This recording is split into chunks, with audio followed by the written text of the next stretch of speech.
खुदा यीशु मसीह का फ़ज़ल आपके साथ हो। मैं पादरी नदीम बशीर हूँ और इस वक्त हम बाबू सर टॉप के रास्ते में खड़े हैं लैंडस्लाइडिंग की वजह से, और हमने इस वक्त को यूटिलाइज़ करने को सोचा क्योंकि हमारे साथ खुदा के खादम पादरी मकसूद साहब हैदराबाद से हैं।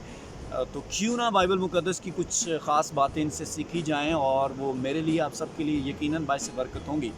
अब मेरे ज़हन में एक सवाल आ रहा था कि बाइबल मुक़द्दस के अंदर हमें याकूब के 12 बेटों का तज़किरा मिलता है और उसके बड़े बेटे का नाम आपको पता है रोबन है, लेकिन जो बादशाही का सिलसिला है वो यहूदा से शुरू हुआ।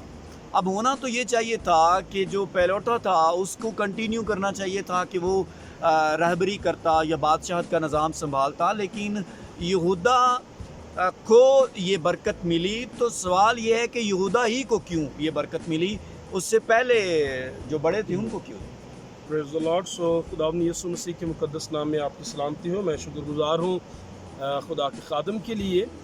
भाई साहब का पूछा गया सवाल बहुत सारे बाइबल के तालिब इल्मों का है जो ये सोचते हैं कि हाँ, मुक़द्दस कलाम तहरीर करता है कि आगे जाकर बादशाहों ने अपने पहलौठे बेटे को बादशाहत बख्शी और दूसरों को पैसा कुछ हिस्सा देकर अलग कर दिया।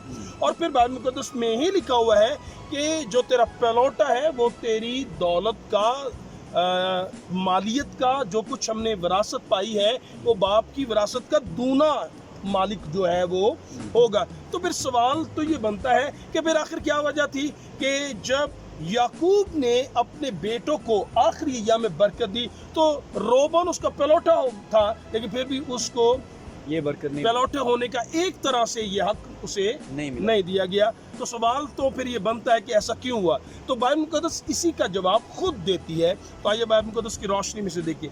पैदाइश की किताब में से हम इस बात को देखते हैं, पैदाइश की किताब, और अगर आप उसका 49वां बाब पढ़ें तो वहाँ पर लिखा है याकूब इससे पहले कि दम दे देता, कलाम लिखा अपने बेटों को बुलाता है और उन्हें बरकत देता है। और जब बरकत की बात आती है तो कलाम में लिखा है, साफ अल्फाज में लिखा है, उसने कहा ऐ याकूब के बेटो जमा हो जाओ और मैं तुम्हें बताता हूँ आगे क्या होने वाला है। और मुक़द्दस कलाम में लिखा है कि खुदावंद के हुजूर खुद रोबन क्या कहता है, वो कहता है ऐ रोबन तू मेरा पहलौठा है, तू मेरी कुव्वत और मेरी शहज़ोरी का फल है।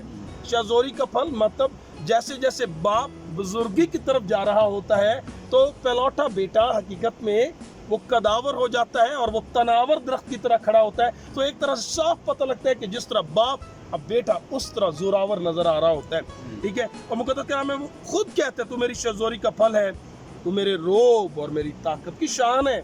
वैसे तो शान है, लेकिन वैसे कलाम में लिखा बरकत उसे क्यों नहीं दी गई, सवाल ये बनता है। लिखा तू पानी की तरह बेसबात है इसलिए तुझे फजीलत नहीं मिलेगी।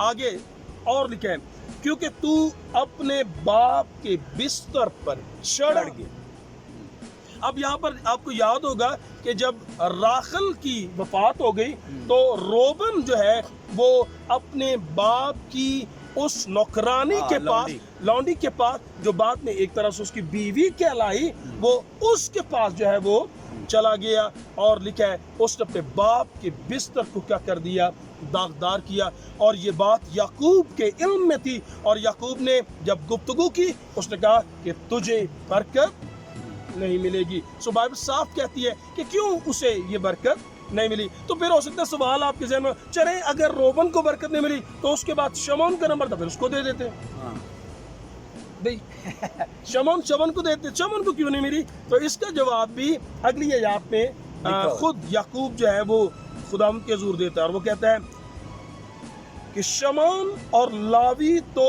भाई भाई हैं, उनकी तलवारें जुल्म के हथियार हैं, ऐ मेरी जान उनके मशवरा में शरीक ना हो। अब यहाँ पर लिखा है तुम्हारी तलवारें जुल्म की तलवारें हैं। और सब याद होगा आपको कि जब याकूब की क्योंकि 12 बेटे और एक बेटी थी जिसका नाम दीना मुक़द्दस कलाम में लिखा है, तो कलाम में लिखा है कि जब सिकम उसे पसंद कर लिया तो लिखा है याकूब के चाहने पर उसने कहा कि अगर आप खतना करा लें तो ये बेटी हम आपको दीना जो है वो ब्याह देंगे या आपको दे दी जाएगी। तो अब याकूब ज़हनी तौर पर तैयार था और उन्होंने खतना भी अपने करवा लिए। लेकिन मुक़द्दस कलाम में फिर लिखा है कि उन्होंने उन्होंने मतलब शमौन ने और लावी ने इत्तेफाक किया, चीट किया, अपने बाप को धोखा देकर जाकर सिकम के लोगों पर टूट पड़े और उन्हें तलवार से क्या किया, कत्ल किया। सो याकूब को नहीं मिली, फिर यहूदा को नहीं मिली, शमौन को नहीं मिली, फिर लावी को भी नहीं मिली, और चौथे नंबर पर कौन सा बेटा आता है? उसके बाद यहूदा था। तो इस तरह बरकत होते होते यहूदा के खाते में आई और फिर कहा गया कि तुझसे सल्तनत नहीं छूटेगी। सो ये बाइबल मुक़द्दस का ख्याल है। मैं उम्मीद करता हूँ आप बाइबल मुक़द्दस के तालिब इल्म होते हुए इस बात को समझ पाएंगे। खुदावंद आप सबके साथ हो। God bless you.